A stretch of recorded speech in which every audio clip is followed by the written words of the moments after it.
ಎಲ್ರಿಗೂ ನಮಸ್ಕಾರಗಳು. ಹೊಸ ವರ್ಷ ಯುಗಾದಿ ಹಬ್ಬ ತಮಗೆಲ್ಲರಿಗೂ ಸಹ ಸಂಬಂಧಪಟ್ಟಂಗೆ ಹೊಸತನವನ್ನು ತರಲಿ ಅಂತ ಹೇಳುವುದರ ಮೂಲಕವಾಗಿ ಕರ್ನಾಟಕ ರಾಜ್ಯ ಸೌಹಾರ್ದ ಸಂಯುಕ್ತ ಸಹಕಾರಿ ನಿಯಮಿತ ಬೆಂಗಳೂರು ಇದರ ಅಧ್ಯಕ್ಷರು, ಉಪಾಧ್ಯಕ್ಷರು ಹಾಗೂ ವ್ಯವಸ್ಥಾಪಕ ನಿರ್ದೇಶಕರು ಎಲ್ಲ ಸಿಬ್ಬಂದಿಗಳ ಪರವಾಗಿ ಸಹಕಾರಿಗಳು ಎಲ್ಲರಿಗೂ ಸಹ ಹೊಸ ವರ್ಷ ಯುಗಾದಿ ಹಬ್ಬದ ಶುಭಾಶಯಗಳನ್ನು ಕೋರ್ತಾ ಇದ್ದೀನಿ. ಆತ್ಮೀಯ ಸಹಕಾರಿ ಬಂಧುಗಳೇ, GS ಶಿವರುದ್ರಪ್ಪನವರು ಹೇಳಿದ ಹಾಗೆ ಇದ್ದುದೆಲ್ಲವೂ ಬಿದ್ದು ಹೋದರೂ ಎದ್ದು ಬಂದಿದೆ ಸಂಭ್ರಮ, ಕಿತ್ತುಕೊಂಡರೂ ಕೊಟ್ಟು ಸುಬಿಸುವ ಸೋಲನರಿಯುವ ಸಂಗಮ, ಒಳಿತು ಕೆಡಕೋ ಏನು ಬಂದರೂ ಇರಲಿ ಎಲ್ಲಕ್ಕೂ ಸ್ವಾಗತ, ಸ್ಪರ್ಧೆ ಇಲ್ಲದೆ ಶ್ರದ್ಧೆಯೊಂದೇ ಸ್ಫೂರ್ತಿಯಾಗಲಿ ಸಂತಸ ಅಂತ ಹೇಳಿದ್ದಾರೆ. ಈ ಸಂತತವನ್ನು ಸಂಬಂಧಪಟ್ಟಂಗೆ GS ಶಿವರುದ್ರಪ್ಪನವರು ಎಷ್ಟು ಸಂಬಂಧಪಟ್ಟಾಗ ಹೇಳಿದ್ದಾರೆ ಅಂದರೆ, ಇಡೀ ಸಮಾಜದಲ್ಲಿ ಯಾವ ರೀತಿಯಾಗಿ ಏಳು ಬೀಳುಗಳು ಇರ್ತವೋ ಸಹಕಾರಿ ಕ್ಷೇತ್ರದಲ್ಲಿಯೂ ಸಹ ಸಂಬಂಧಪಟ್ಟಂಗೆ ಅನೇಕ ಏಳು ಬೀಳುಗಳು ಇರ್ತವೆ. ಒಳ್ಳೆಯ ಸಹಕಾರಿ ಸಂಸ್ಥೆಗಳು ಇದ್ದಾವೆ, ಉತ್ತಮವಾಗಿ ಕಾರ್ಯನಿರ್ವಹಿಸೂ ಇದ್ದಾವೆ. ಅದರ ಜೊತೆಗೆ ಅನೇಕ ಕೆಲವು ಸೌಹಾರ್ದ ಸಹಕಾರಿಗಳು ಸಹ ಸಂಬಂಧಪಟ್ಟಂಗೆ ತಮ್ಮ ಒಂದು ಸೌಹಾರ್ದ ಸಹಕಾರಿ ಕಾಯ್ದೆಯನ್ನು ಎಲ್ಲೋ ಸಂಬಂಧಪಟ್ಟಂಗೆ ಅರ್ಥ ಮಾಡಿಕೊಳ್ಳಲು ಸಂಬಂಧಪಟ್ಟಂಗೆ ಬೇರೆ ಅರ್ಥವನ್ನು ಅರ್ಥೈಸಿಕೊಂಡು ಕೆಟ್ಟದಾಗಿ ಕಾರ್ಯನಿರ್ವಹಿಸುವಂಥ ಸಹಕಾರಿ ಸಂಸ್ಥೆಗಳು ಸಹ ಇದ್ದಾವೆ. ಇವಕ್ಕೆಲ್ಲವೂ ಸಹ ಸಂಬಂಧಪಟ್ಟಾಗ GS ಶಿವರುದ್ರಪ್ಪನವರು ಹೇಳಿದಂಥ ಒಂದು ಏನು ಕವಿತೆ ಇದೆ ಅತ್ಯಂತ ಸೂಕ್ತವಾಗುತ್ತೆ. ಸೌಹಾರ್ದ ಫೆಡರಲ್ ಕೋಆಪರೇಟಿವ್ದಿಂದ ಸಂಬಂಧಪಟ್ಟಂಗೆ ಅದಕ್ಕೆ ಆಗಿ ಹೇಳಿದ್ದೀವಿ, ಸೌಹಾರ್ದ ಸಹಕಾರಿಗಳ ನಡೆ ಗುಣಮಟ್ಟದ ಕಡೆ ಅಂತಂತ ಹೇಳಿದ್ದೀವಿ. ತಮಗೆಲ್ಲ ಗೊತ್ತಿದ್ದಂಗೆ ಸಹಕಾರಿಗಳೇ, ಸೌಹಾರ್ದ ಸಂಯುಕ್ತ ಸಹಕಾರಿಯ ಮುಖ್ಯ ಉದ್ದೇಶ ಎಲ್ಲ ಸೌಹಾರ್ದ ಸಹಕಾರಿಗಳು ಸಹ ಉತ್ತಮವಾಗಿ ಕಾರ್ಯನಿರ್ವಹಿಸಬೇಕು ಅಂತನ್ನುವ ಮಹದಾಸೆ ಇದೆ.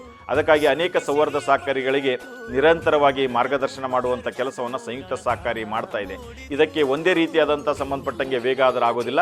ಸೌಹಾರ್ದ ಸಹಕಾರಿಗಳ ಸಂಬಂಧಪಟ್ಟಂಗೂ ಸಹ ಸಹಾಯ ಬೇಕಾಗುತ್ತೆ. ಅಂದಾಗ ಮಾತ್ರ ಸಂಬಂಧಪಟ್ಟಂಗೆ ನಾವು ಯಶಸ್ಸನ್ನು ಕಾಣಲಿಕ್ಕೆ ಸಾಧ್ಯ ಆಗುತ್ತೆ. ಈ ಒಂದು ಹಿನ್ನೆಲೆಯಲ್ಲಿ ಹೊಸ ವರ್ಷ ಯುಗಾದಿ ಹಬ್ಬ ಏನಿದೆ, ಈ ಹಬ್ಬದ ಪ್ರಯುಕ್ತವಾಗಿ ಆರ್ಥಿಕ ಹೊಸ ವರ್ಷವೂ ಸಹ ಪ್ರಾರಂಭವಾಗ್ತಾ ಇದೆ.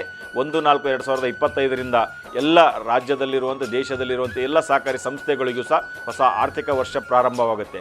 ಈ ಆರ್ಥಿಕ ವರ್ಷ ಸಂಬಂಧಪಟ್ಟಾಗ ಹೊಸತನವನ್ನು ತರಲಿ ಅಂತ ಹೇಳುವುದರ ಮೂಲಕವಾಗಿ 31/3/2025ಕ್ಕೆ ತಮ್ಮ ಆರ್ಥಿಕ ಎಲ್ಲ ಅಭಿವೃದ್ಧಿಗಳು ಸಹ ಉತ್ತಮವಾಗಿ ಆಗಲಿ ಅಂತೇಳಿ ಇಡೀ ಆಡಳಿತ ಮಂಡಳಿ ಪರವಾಗಿ, ಸಿಬ್ಬಂದಿಗಳ ಪರವಾಗಿ ತಮಗೆ ಮತ್ತೊಮ್ಮೆ ಯುಗಾದಿ ಹಬ್ಬದ ಶುಭಾಶಯಗಳನ್ನು ಕೋರ್ತಾ ಇದ್ದೀನಿ. ಅದರ ಜೊತೆಗೆ ಸಂಯುಕ್ತ ಸೌಹಾರ್ದ ಸಹಕಾರಿಯ ಇನ್ನೊಂದು ವಿಶೇಷ ಏನಂತಂದರೆ, ಸೌಹಾರ್ದ ಸಹಕಾರಿ ಕಾಯ್ದೆಗೆ 25 ವರ್ಷಗಳ ತುಂಬಿದಂಥ ವರ್ಷ 2025. 1/1/2001 ಜಾರಿಗೆ ಬಂದಂಥ ಸೌಹಾರ್ದ ಸಹಕಾರಿ ಕಾಯ್ದೆ ಇವತ್ತಿಗೆ 24 ವರ್ಷಗಳ ಕಳೆದು 25ನೇ ವರ್ಷದಲ್ಲಿ ವರ್ಷಾಚರಣೆಯನ್ನು ಆಚರಿಸ್ತಾ ಇದೆ. ಇದಕ್ಕಾಗಿಯೇ ಸಂಬಂಧಪಟ್ಟಂಗೆ ದೇಶದಲ್ಲಿಯೂ ಸಹ ಸಂಬಂಧಪಟ್ಟಂಗೆ ಸಹಕಾರದಿಂದ ಸಮೃದ್ಧಿ ಅಂತನೂ ಒಂದು ಘೋಷವಾಕ್ಯವನ್ನು ಕೊಟ್ಟಿದ್ದಾರೆ ಗೌರವಾನ್ವಿತ ಪ್ರಧಾನಮಂತ್ರಿಗಳು. ಅದಲ್ಲದೆ ಇವೇನೋ ಸಹ ಸಂಬಂಧಪಟ್ಟಂಗೆ ಈ ವರ್ಷವನ್ನು 2025 ಅಂತಾರಾಷ್ಟ್ರೀಯಗಳ ಸಹಕಾರಿ ವರ್ಷ ಅಂತಲೂ ಸಹ ಸಂಬಂಧಪಟ್ಟಂಗೆ ಘೋಷಣೆ ಮಾಡಿದ್ದಾರೆ. ಈ ಎಲ್ಲವುಗಳನ್ನು ಗಮನಿಸಿದರೆ ಸಹಕಾರಿ ಕ್ಷೇತ್ರದಲ್ಲಿ ಕೆಲವೊಂದು ಮಾಡಲಿಕ್ಕೆ ಸಾಧ್ಯತೆಗಳು ಇದ್ದಾವೆ, ಅವಕಾಶಗಳು ಇದ್ದಾವೆ. ಈ ಅವಕಾಶಗಳನ್ನು ಸಹ ಸಂಬಂಧಪಟ್ಟಂಗೆ ಸೌಹಾರ್ದ ಸಹಕಾರಿಗಳು ಬಳಸಿಕೊಳ್ಳಬೇಕು, ನಮ್ಮ ಸೌಹಾರ್ದ ಸಹಕಾರಿಗಳು ಬೆಳೆಯಬೇಕು ಅಂತ ಅನ್ನೋದನ್ನು ಸಂಯುಕ್ತ ಸಹಕಾರಿ ಮಹದಾಸೆ ಇದೆ. ಅದಕ್ಕಾಗಿಯೇ ಸಂಬಂಧಪಟ್ಟಂಗೆ ಸನ್ಮಾನ್ಯ ಕೇಂದ್ರ ಸಹಕಾರ ಸಚಿವರಾದಂತಹ ಅಮಿತ್ ಶಾ ಅವರು ಮೊನ್ನೆ ಈ ಸಹಕಾರಿಗಳಿಗೆ ಅಥವಾ ಸಾರ್ವಜನಿಕರಿಗೆ ಸಿಗುವಂಥ ಟ್ಯಾಕ್ಸಿ ಸೇವೆಯನ್ನು ಸಹಕಾರಿ ಮಾದರಿಯಲ್ಲಿ ಇಡೀ ದೇಶಕ್ಕೆ ಪರಿಚಯಿಸ್ತೀವಿ ಅಂತೇಳಿ ಒಂದು ಮಾತನ್ನು ಹೇಳಿದ್ದಾರೆ.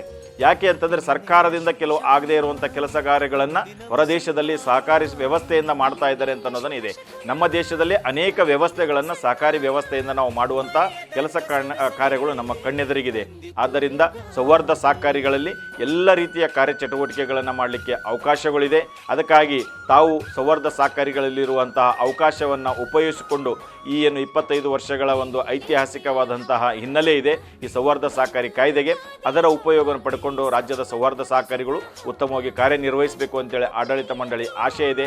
ಅದರಂತೆ ತಾವೆಲ್ಲರೂ ಸಹ ಈ ಸೌಹಾರ್ದ ಸಹಕಾರಿ ಕ್ಷೇತ್ರವನ್ನು ಗುಣಮಟ್ಟದ ನಿಟ್ಟಿನಲ್ಲಿ ತೆಗೆದುಕೊಂಡು ಹೋಗಬೇಕು ಮತ್ತು ಸಹಕಾರಿ ಕ್ಷೇತ್ರದಲ್ಲಿರುವಂತಹ ಒಂದು ಹೊಸ ಭಾಷೆಯನ್ನು ಬರಲಿಕ್ಕೆ ಯುವ ಸಹಕಾರಿಗಳು ಎಲ್ಲರೂ ಸಹ ಪ್ರೇರಣೆದಾಯಿಯಾಗಿ ಭಾಗವಹಿಸಬೇಕು ಅನ್ನೋದನ್ನು ಮತ್ತೊಮ್ಮೆ ಸಂಯುಕ್ತ ಸಹಕಾರಿ ಪರವಾಗಿ ತಮಗೆಲ್ಲರಿಗೂ ಸಹ ಯುಗಾದಿ ಹಬ್ಬದ ಶುಭಾಶಯಗಳನ್ನು ಕೋರುತ್ತಾ ವಂದನೆಗಳನ್ನು ಸಲ್ಲಿಸ್ತಾ ಇದ್ದೀನಿ. ಜೈ ಹಿಂದ್, ಜೈ ಸಹಕಾರ.